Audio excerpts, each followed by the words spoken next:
Hello and welcome. In this episode, we will cover and explore another reason that can explain why gas prices are and have been so high lately. If you have missed the previous episode of this series, I encourage you to watch it and don't forget to leave a like and subscribe if you want to see more.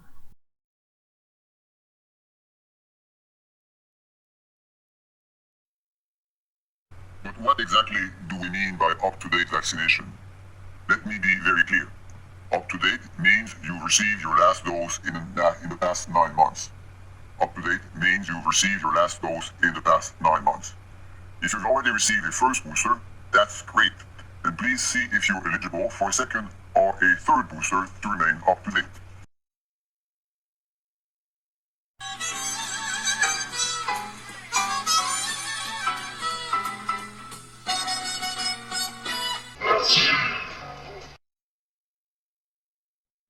To continue, let's go further into this analysis to understand why the gas prices are so high and why it's not all Russia's fault. In the recent months, I'm sure you heard the Trudeau government blaming the pandemic, or more specifically, the global consequences of the pandemic, for the high gas prices at the pump, on top of Russia. The diagnosis for the elevated inflation that Canada is experiencing right now is this is a global phenomenon. It is driven by global factors. Supply chain disruptions, high energy prices, just the reality that because of COVID restrictions, we all shifted to buying stuff instead of buying services, exacerbating supply chain disruption. So this is happening around the world. It is not a made in Canada phenomenon. However, are there merits to this claim? Once again, there's more to it. The pandemic itself did not cause the recent skyrocketing inflation in the recent years, but it's the government policies in response to the pandemic that have contributed to this phenomenon, particularly in Canada. It appears that you wear a mask inconsistently and depending on different situations. The Ontario government is lifting the remaining mask mandates very shortly. Do you still believe that a mask mandate should be in place, and if so, in what types of situations? First of all, I understand how tired everyone is of the pandemic, of the different rules and restrictions that we have to go through. But most people understand that this pandemic is not over yet. We continue to see our hospitals filled with people suffering tremendous consequences. We continue to see more spreads. We continue to run the risk of new variants. And every step of the way, we will continue to be guided by the very best science we can, because our first and primary responsibility is to make sure we're doing everything we can to keep people safe. Everyone should get out and get vaccinated. If we are able to hit that 80, 85, 90% of Canadians up to date in their vaccinations, we'll have a much better winter with much less need for the kinds of restrictions and rules that were so problematic for everyone over the past years. But every step of the way, government's responsibility is to keep people safe, to prevent our healthcare systems from getting overwhelmed. And that's where individuals choosing to make sure they're up to date in their vaccinations with these new vaccines is going to help us all. In Canada, pandemic health response and restriction powers are under the jurisdiction of the provinces. Thus, in theory, the federal government was not supposed to have much influence regarding the pandemic response, except in specific spheres such as air travel, the border, etc.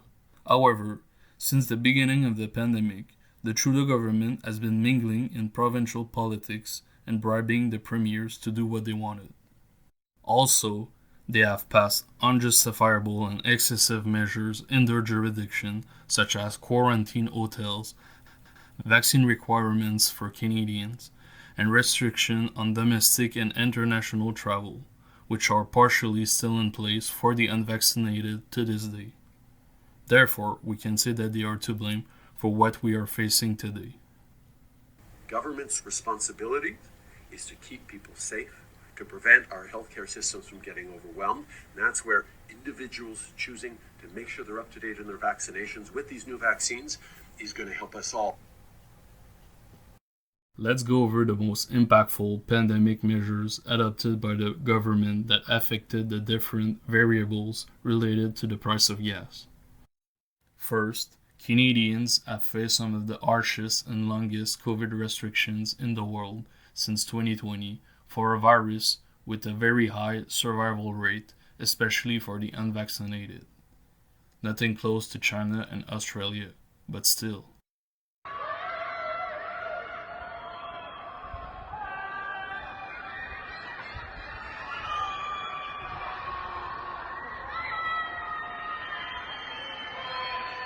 要命了！再这样弄下去，我那个真要插进去了，操，麻烦了。根治上面呢？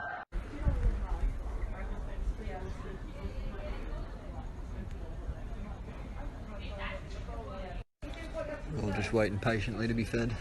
It's like when you shake the bag of the dog treats and the dogs come running. We're all just outside waiting.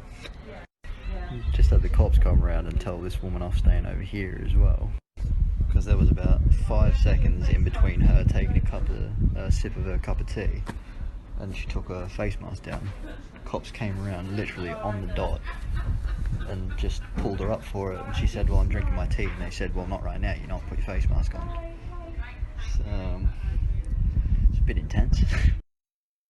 These measures were decided and put into effect overnight on a whim, without much debate and with not much opposition. We should do a little housekeeping off the top here, because you are, in fact, the one and only guest we have actually had in this studio in the last 19 months. We somehow got a special exemption for you, I think because we're both double vaxxed. Mm-hmm. We've both had COVID. We're 6 feet apart right now. We do have 3 camera operators in the studio right now. They are all double vaxxed and they are all masked up and they are all 6 feet apart. So we think we're pretty safe right now and everything's kosher going forward. And I won't speak moistly either, Steve. I know what that's a reference to. Very good. This is why the different provincial governments in Canada have been able to put their people time and time again into lockdown, put curfews in place. This is Quebec, 2022, under Supreme Leader François Legault.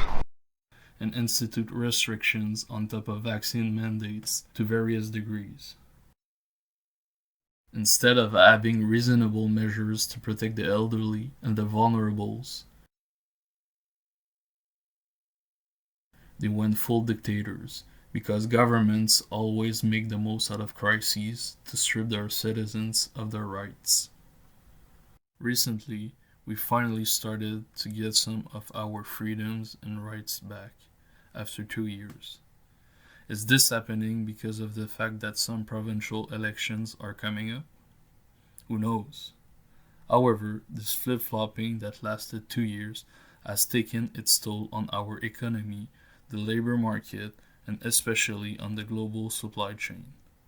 With a 40-year high inflation, the labor market shortages, the upcoming recession, the high interest rates, and the crumbling supply chains, we're finally starting to feel the effects of the Trudeau government's measures. Let's develop on that and focus on the gas industry. The first thing that the pandemic restrictions have caused is the instability of the demand for gas since 2020. During the last 2 years, the price of gas went from falling to rising following the different government response patterns across Canada. This spike can be explained because the people went from not needing gas when they were forcibly locked into their homes for months and on multiple occasions to seeking gas for traveling and trying to return to their normal lives every time the authority granted them a partial reopening.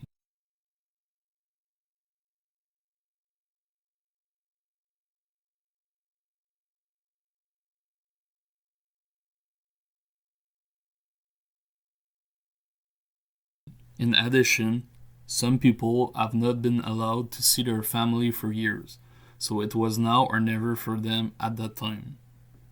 And now the demand has never been higher since 2020, with the vacation season coming up and the number of cases going down. Thus, this is one of the reasons why the government response to COVID has impacted gas prices by messing with the demand. But let's not forget about the other variables. The amalgamation of the pandemic restrictions and the direct effects that they cause have also brought more problems and obstacles to the transportation industry. For the last 2 years, the transportation companies have had it hard, on top of Trudeau's purge of the dissidents. Freedom of expression, assembly, and association are cornerstones of democracy, but Nazi symbolism, racist imagery, and desecration of war memorials are not. It is an insult to memory and truth. Hate can never be the answer. Over the past few days, Canadians were shocked and frankly disgusted by the behavior displayed by some people protesting in our nation's capital. The small fringe minority of people who are on their way to Ottawa or who are holding unacceptable views that they're expressing do not represent the views of Canadians who have been there for each other, who know that following the science and stepping up to protect each other is the best way to continue to ensure our freedoms, our rights, our values as a country. Many had to close their doors. The others who struggled to stay open had to plan their deliveries with all the pandemic restrictions and the hassle that came with them in mind, while being pretty much cut off from their local and international partners, even for interprovincial trips on some occasions. At the beginning, they were exempt from all of this, but they had to deal with more and more restrictions since 2021, starting with more paperwork to vaccine mandates. And the hassle, the extra planning, and the shortages came with additional costs that contributed to the spike of the gas prices, because if the cost of transporting gas increases, the gas prices will rise as well. Yet, this phenomenon is far from going away, with the price of diesel and fuel being so high and eating into their margins like never before, on top of the equipment shortages. So how are you guys doing it? What's going on in the truckload realm? What are you guys talking about? Get a little closer, you might not be able to hear. This is, what's that? There's where I'm hauling. You're hauling nothing. Yeah, exactly. How come? I'm going home. You're going home. Yeah. So Warren's going home. Why? We're paying enough for me to put fuel in the tank. The loads are paying the same or less as fuel prices are skyrocketing. It doubled. What's that? It doubled. Well, y'all ain't gonna have food pretty soon because 80% of America is moved by own operators, and right now can't do it. I'd rather be home. Yeah, you're here. And I apply for welfare. They'll pay my rent. They'll pay my food, and let the wage go. I can't run my truck like and that. And is this how the truckers are talking about? Are they? Everybody. Every own operator. They're saying like, it's just we can't. There's no own operator out there. I'm making a lot of money right now. And Trump days we made money, big money. In the Trump days. Trump days we make money. As soon as Joe Biden came in, everything screwed up. Last year, on the Trump days, 14,000 right now. Around this time, 14,000, 12,000, loads of 12,000 out. Now I don't want that. Well, I did 3 runs: New Jersey, Phoenix, Ohio here to make $14,000. That's the gross. That's a. I just left Caterpillar up there. I had to buy a fuel pump for my truck. I asked them how long could I get a rebuilt kit for that motor, and they looked at me and said, "It'll be 2 months, maybe." To add to this, it's a similar situation for the refineries. At the beginning of the lockdowns, the refineries had to reduce their production and staff to stay profitable since there was no demand for gas with everyone locked up inside their homes. But since then, they have tried to recover their losses. However, with all the flip-flopping of the government regarding their measures, it has not been easy to do. The process of transforming crude oil and other gases is complex and requires many components to work fluidly. Thus, it was foolish for the government to keep closing and partially reopening everything without considering the possible repercussions of those measures on the industry. They can't just limit their production for some time and then suddenly turn everything back up on a dime to match the demand, especially with the labor shortages and since there are not a whole lot of refinery plants in Canada, despite the fact that we are the fourth biggest producer of crude oil in the world. So, with the transportation cost hikes and the high fuel prices, oh, we are in for a good one. To close this point, I'm sure you have heard many politicians blaming big oil for the high gas prices. In their mind, the prices are high because the retailers are deliberately gouging out the prices at the pumps to make more money. That there's corporations that benefit off the cost of living going up. We know that large corporations in the oil and gas sector, large corporate grocery stores, are benefiting from the cost of living going up. And what they're doing is they're exploiting a difficult situation. They're exploiting a war, they're exploiting a pandemic, and they're exploiting the inflation. For U.S. oil companies that are recording their largest profits in years, they have a choice. One, they can put those profits to productive use by producing more oils, restarting idle wells, or producing on the sites they already are leasing, giving the American people a break by passing some of the savings on to their customers and lowering the price at the pump. Or they can, as some of them are doing, exploit the situation, sit back, ship those profits to the investors, and while American families struggle to make ends meet.